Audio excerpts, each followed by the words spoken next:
네, 이렇게 일본이 오늘 오전 백색 국가 제외를 결정했습니다. 이런 가운데 오늘 오후 태국에서는 한미일 외교장관 회담이 예정돼 있습니다. 미국이 상황을 반전시킬 어떤 외교적 역할을 할지 주목됩니다. 방콕 연결해 보겠습니다. 자, 김경진 기자, 조금 전 강경화 외교부 장관이랑 고노다로 일본 외무상이 만났다고 하는데요. 분위기 어땠습니까?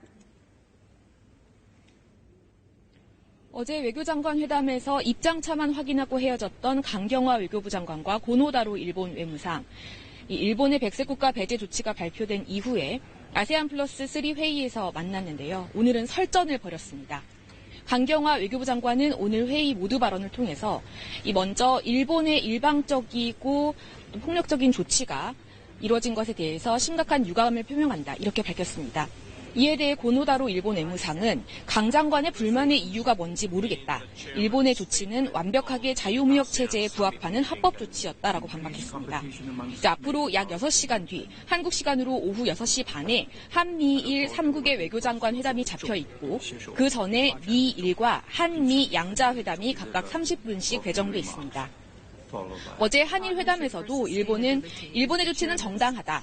한국이 강제징용 배상 문제로 바로 잘못하고 있기 때문에 바로 잡아야 한다라는 매우 강경한 입장을 보였기 때문에 미국은 오늘 양국을 따로 각각 만나서 설득한 다음 마지막으로 3국이 모여서 협의를 하려고 하는 것으로 보입니다.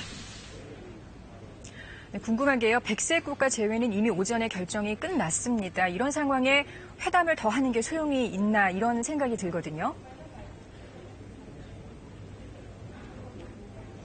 일본의 백색국가 배제 조치가 발표됐지만 시행까지는 앞으로도 3주 정도의 시간이 있기 때문에 그동안 외교적 노력을 지속할 수 있다는 게 우리 정부의 입장입니다.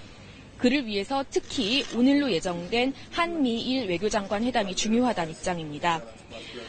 현재 방콕을 방문 중인 폼페이오 미국 국무장관도 어제 한일 긴장을 완화시킬 수 있는 방법을 찾길 바란다고 말해서 오늘 회담에서 관련 논의가 있을 것임을 내비쳤습니다.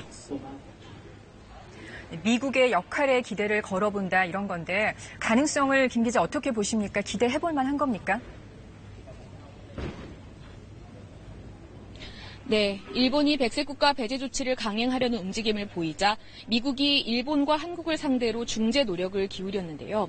한국은 긍정적인 반응을 보인 반면에 일본은 끝까지 응답을 하지 않아서 결국 오늘 백색국가 배제 조치가 발표가 되게 됐습니다. 이와 관련해 고노다로 일본 외무상은 어제 자국 기자들을 만나서 미국은 일본의 백색국가 제외를 중단하라고 한 적이 없다. 그런 보도는 사실이 아니다라고 여러 차례 덮었습니다. 그러면서 강제징용 배상 문제를 또다시 꺼냈는데요. 이 사안이 양국 관계의 법적 기반을 심각하게 훼손하기 때문에 한국이 시정해야 한다고 강조했습니다. 그리고 오후에 열릴 한미일 회담에서는 주로 북한 얘기를 할 것이라고 말한 것으로 알려졌습니다. 이 오후에 있을 한미일 회담에서 지금 상황을 반전시킬 협의가 이루어질지 지켜봐야겠습니다. 지금까지 방콕에서 KBS 뉴스 김경진입니다.